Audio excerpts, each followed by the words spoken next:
Then it is related to advance against the shares, advance against the shares. तो यहां पर जो advance है शेयर्स के अगेंस्ट वो यहां पर दिया जा सकता है, but that can be given for the productive purposes. वो यहां पर स्पेक्युलेटिव पर्पसेस के लिए जो लेंडिंग है वो यहां पर नहीं की जा सकती है। Banks provide either demand loan और overdraft against the security of shares. तो सिक्योरिटी ऑफ शेयर्स के अगेंस्ट यहां तो डिमांड लोन दिया जाता है या फिर ओवरड्राफ्ट फैसिलिटी यहां पर दी जाती है बैंक के द्वारा। जो नेचर ऑफ चार्ज क्रिएट किया जाता है while making the advances against the share is pledge. तो शेयर्स के ऊपर जो चार्ज क्रिएट किया जाता है that is a pledge over the shares, and further advance that are granted against fully paid shares only।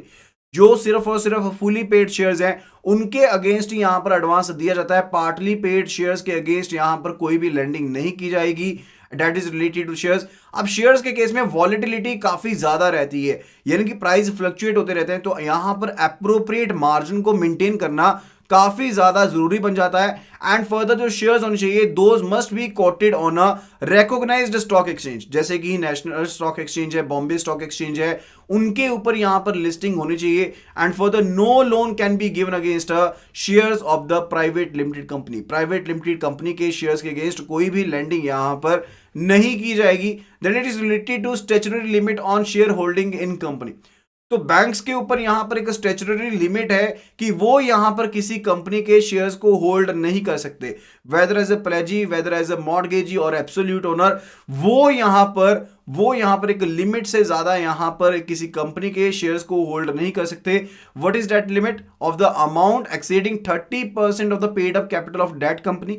यहां तो जिस कंपनी में बैंक इन्वेस्ट करने वाला है उस कंपनी की पेड अप कैपिटल का 30% या फिर खुद की paid up capital plus reserves का 30%, जो भी अमाउंट इन दोनों में से लेस होगा बैंक यहां पर उस अमाउंट से ज्यादा यहां पर इन्वेस्टमेंट नहीं कर सकते किसी और कंपनी में। This is as per section 19 subsection 2 of the banking regulation act. This is as per the section 19 subsection 2 of the banking regulation act. तो यहां पर फंडा क्या है, जैसे मान लीजिए बैंक है यहां पर एंड यहां पर ये XYZ कंपनी में इन्वेस्टमेंट करना चाहता है, तो XYZ कंपनी की जो पेड अप कैपिटल का 30% होगा वो, या फिर खुद की जो paid up capital and reserves का जो 30% है, दोनों में से जो भी अमाउंट यहां पर लोअर है उतनी मैक्सिमम इन्वेस्टमेंट यहां पर बैंक कर सकता है XYZ कंपनी में, whether as a pledgee, whether as a mortgagee या फिर एब्सोल्यूट ऑनर के तहत। इससे ज्यादा यहां पर इन्वेस्टमेंट जो है वो यहां पर नहीं की जा सकती है बैंक के द्वारा इस कंपनी में, बैंक के द्वारा इस कंपनी में। ठीक है, यानी कि जब भी डायरेक्ट लेंडिंग हो चाहे इनडायरेक्ट लेंडिंग हो, बैंक को यहां पर ध्यान रखना पड़ेगा। यानी कि डायरेक्ट लेंडिंग, डायरेक्ट इन्वेस्टमेंट का मतलब क्या है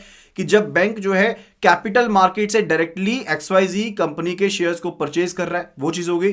एंड फर्दर इनडायरेक्ट क्या है, जहां पर बैंक ने खुद ने कैपिटल मार्केट से परचेज नहीं किए लेकिन लोन दे दिया यहां पर पर्सन ए को, so as to purchase the shares of XYZ over here, so as to purchase the shares of XYZ over here।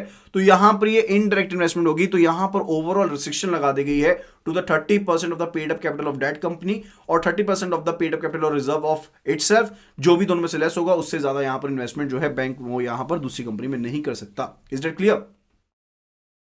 Okay, advances against shares to individuals, advances against shares to individuals. तो यहां पर shares जो convertible bonds हैं, convertible debentures हैं and further units of equity oriented mutual funds हैं, उनके against यहां पर बैंक लेंडिंग कर सकता है। लेकिन अगर यहां पर जो शेयर्स हैं वो फिजिकल फॉर्म में रखे गए हैं तो 10 लाख से ज्यादा की लेंडिंग नहीं हो सकती है। अगर डीमैट फॉर्म में है, डीमेटेरियलाइज्ड फॉर्म में है, तो उसके केस में 20 लाख से ज्यादा की यहां पर लेंडिंग जो है वो यहां पर नहीं की जाएगी।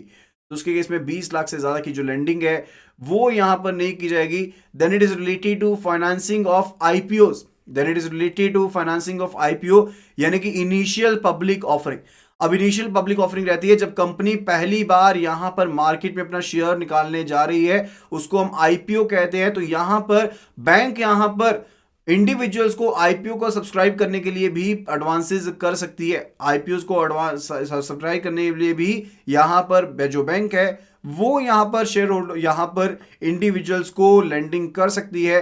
लोन्स और advances to the individuals from banking system against the shares and और those must not be exceeding 10 lakh rupees for subscribing the IPO. तो आईपीओ को सब्सक्राइब करने के लिए 10 लाख से ज्यादा रुपए की जो लेंडिंग है वो यहां पर नहीं की जा सकती है। जो कॉर्पोरेट है उनको यहां पर कोई भी लोन नहीं दिया जाएगा, सिर्फ और सिर्फ इंडिविजुअल की बात करें यहां पर कि इंडिविजुअल्स को 10 लाख तक का लोन दिया जा सकता है। कॉर्पोरेट्स को आईपीओ को सब्सक्राइब करने के लिए कोई भी यहां पर लोन नहीं दिया जाएगा। Similarly banks should not have financed to the NBFC, तो एनबीएफसी को भी फाइनेंसिंग नहीं की जा सकती है for further lending to individuals for IPO. तो यहां पर ऐसा नहीं होगा, ऑन लेंडिंग पर्पसेस के लिए यहां पर एनबीएफसी को फाइनेंस नहीं दिया जा सकता so as for investment into the IPO, so as for the investments into the IPOs, and for the finance extended by the banks for IPOs should be reckoned on as the exposure to the capital market। तो उसे capital market का ही exposure माना जाएगा अगर कोई financing यहां पर bank के द्वारा की जाती है, क्योंकि यहां पर देखिए रिजर्व बैंक ऑफ इंडिया ने यहां पर कैपिटल एक्सपोजर की लिमिट लगाई हुई है। रिजर्व बैंक ऑफ इंडिया ने कैपिटल एक्सपोजर की लिमिट लगाई हुई है। तो रिजर्व बैंक ऑफ इंडिया कहता है कि आपका जो एक्सपोजर है वो 40% से ज्यादा नहीं हो सकता है, वो यहां पर 40% से ज्यादा नहीं हो सकता है। तो यहां पर एक्सपोजर की लिमिट रखी गई है रिजर्व बैंक ऑफ इंडिया के द्वारा। Okay, that is related to ceiling is limited to overall जो सीलिंग है कैपिटल मार्केट में एक्सपोजर की, that is 40% of the net worth of the previous year as on 31 March of the previous year. तो यहां पर 40% का यहां पर एक क्लोज रखा गया, रिस्ट्रिक्शन रखी गई है, एंड फर्दर सब सीलिंग जो है वो तो यहां पर रखी ही गई है। ओके,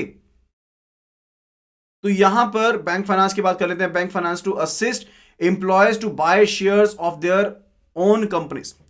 तो यहां पर बैंक में extend finance to the employees. तो यहां पर जो बैंक है वो यहां पर फाइनेंस कर सकता है अपने एम्प्लॉयज को कि वो अपने खुद की कंपनीज के शेयर्स को परचेज कर पाए under the ESOP, under the ESOP यानी कि एम्प्लॉय स्टॉक ऑप्शन प्लान के तहत।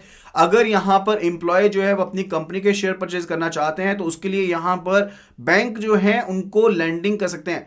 जैसे मान लीजिए बैंक एबीसी है, वो यहां पर XYZ कंपनी जो है उसके एम्प्लॉयज को अपने खुद की कंपनी के शेयर्स को परचेज करने के लिए लोन दे सकता है।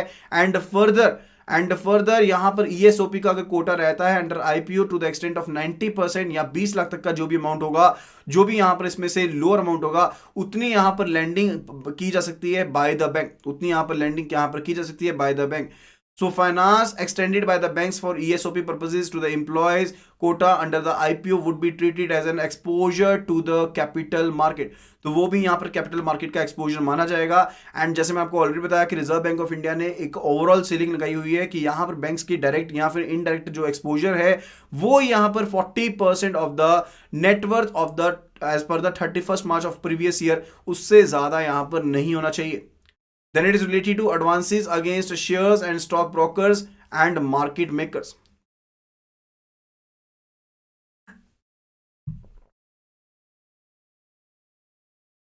तो यहां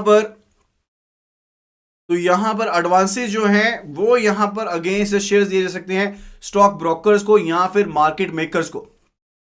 सो बैंक्स को यहां पर कहा गया है कि उनको यहां पर फ्रीडम दी गई है कि वो क्रेडिट फैसिलिटीज प्रोवाइड कर सकते हैं स्टॉक ब्रोकर्स को, मार्केट मेकर्स को, उनकी कमर्शियल जजमेंट के बेस पर, लेकिन यहां पर बोर्ड अप्रूव्ड पॉलिसी, उनके पास फ्रेमवर्क होना चाहिए for the same.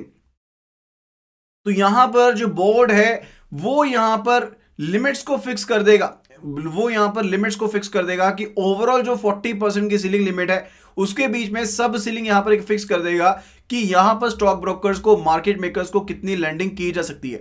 And further इसमें fund based, non fund based दोनों ही एक्सपोजर शामिल होंगे। एंड फर्दर कि एक सिंगल स्टॉक ब्रोकिंग एंटिटी को मैक्सिमम कितनी लैंडिंग की जा सकती है, सिंगल स्टॉक ब्रोकिंग एंटिटी को कितनी लैंडिंग की जा सकती है। So further banks should not extend credit facilities directly और indirectly to stock brokers for arbitrage operations in stock exchanges. तो यहां पर आर्बिट्रेज ऑपरेशंस के लिए यानी कि एक स्टॉक से खरीद लिया, दूसरी स्टॉक में साथ के साथ बेच दिया, so as to take the profits from the market itself, उस पर्पस के लिए यहां पर बैंक जो है वो यहां पर स्टॉक ब्रोकर्स को किसी भी तरह की फैसिलिटी यहां पर अलाउ नहीं करेंगे। Is that clear?